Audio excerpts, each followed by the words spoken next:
Hey there, Simmers. Welcome back. We are officially in the 3-week countdown for the new Horse Ranch pack that is coming out soon.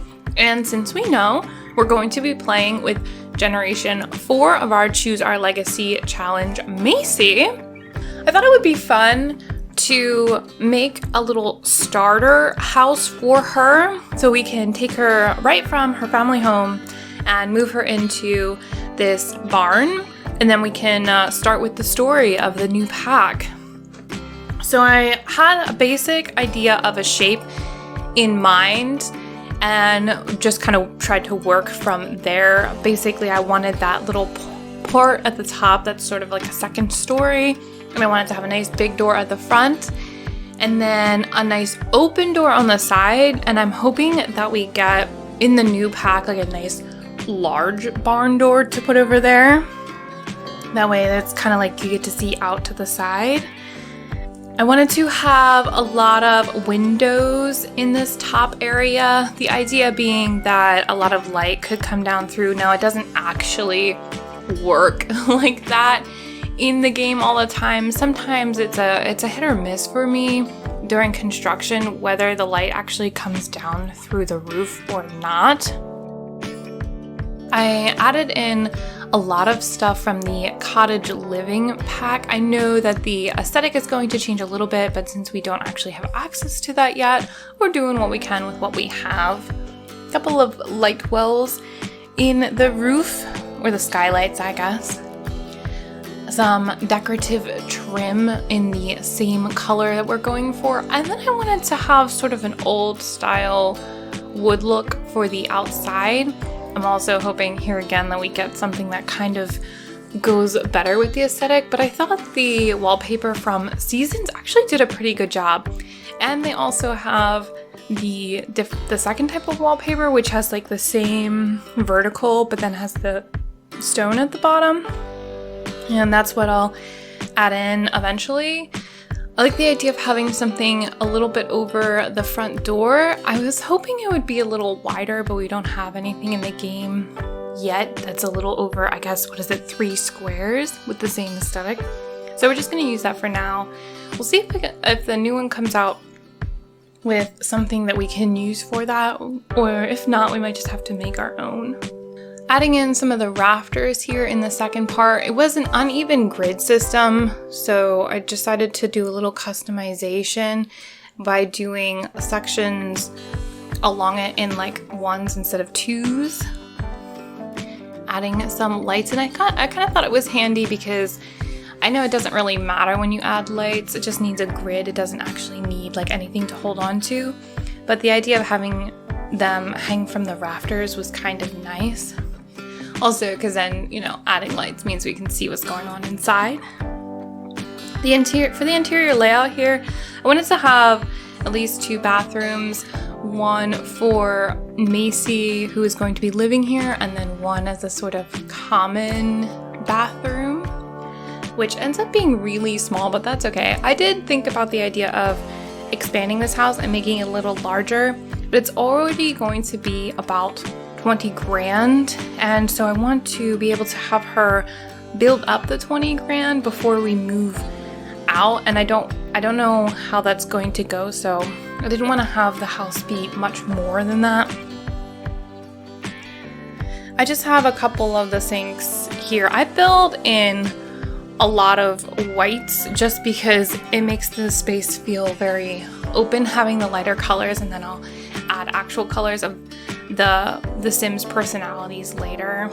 I just like to be able to kind of have everything in and see how things work together before I actually customize it. And I realized as I'm watching this that I actually forgot to put in a stove, an oven, so probably put that at the end, the exterior wall where the window is. Yeah. So I'm laying out the living room area there. I didn't want it to creep too far towards the door on the side of the house because I'm hoping we'll get one that's a little wider, and I didn't want it to mess up that too much. Like, I'd like to just be able to take out the custom content door and throw in a door from the new pack and have it situate right in there without messing around with a lot of stuff. I start with the dining room in that front corner, but it's very small. You only get a single table. You could, I guess, have 3 chairs. But then I was thinking, well, why don't we move it towards the side? So that way, as you're sitting at the dining room table, you can look out through that large open door to whatever we have on the side of the house, which may end up being stables or a garden. I don't know. It just seemed like it would be a really beautiful view to be able to see out. And then just adding some wallpapers inside. I end up doing a lot of the wallpapers, and then I was like, actually, wouldn't it make sense for it to be wood again on the inside, but maybe just like whitewashed or something? So then I cover everything with that. And I'm like, well, maybe it would just be the exterior walls and all the interior walls would be like drywall. I thought that was kind of an interesting like texture change. Still everything is in the lighter colors. We will definitely change it to the aesthetic that we need. Although, I don't know, those lights might stay. They're pretty awesome. I wanted a little patio out here with potentially some furniture or like maybe a little lounge area, maybe even a grill. Or if we're making nectar, that might be a good place to have that. Maybe put a little roof over it.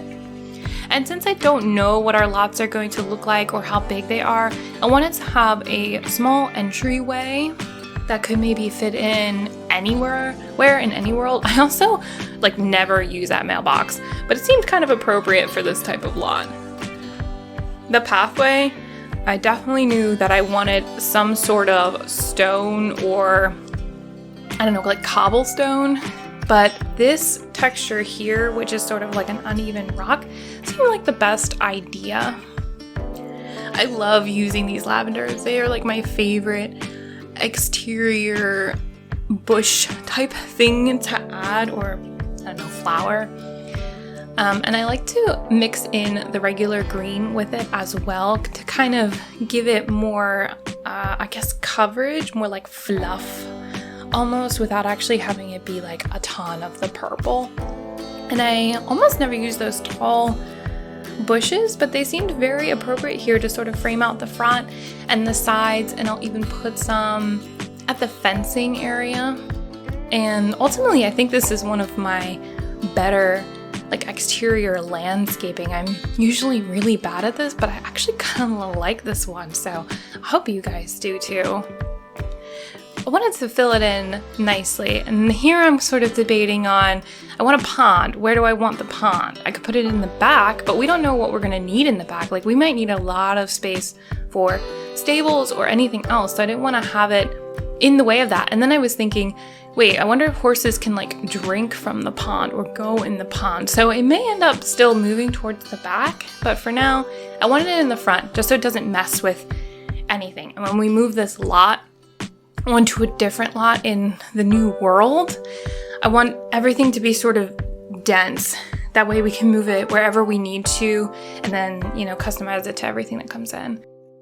These ferns are really annoying. They don't sit where they're supposed to. You can't like lower them down to where they need to be. They sit up on the grid, so eventually I just got rid of them. Same with the ducks. It sits like above the pond, but I don't know if you actually turn the game on if they sit down in the water or if they would be like hovering ducks the whole time. Anyway, so this is basically the end of our build. I added a couple of trees here, but yeah, this is our starting path, starting house, I guess I should say. So thank you for joining me, and I'll see you again soon. Bye.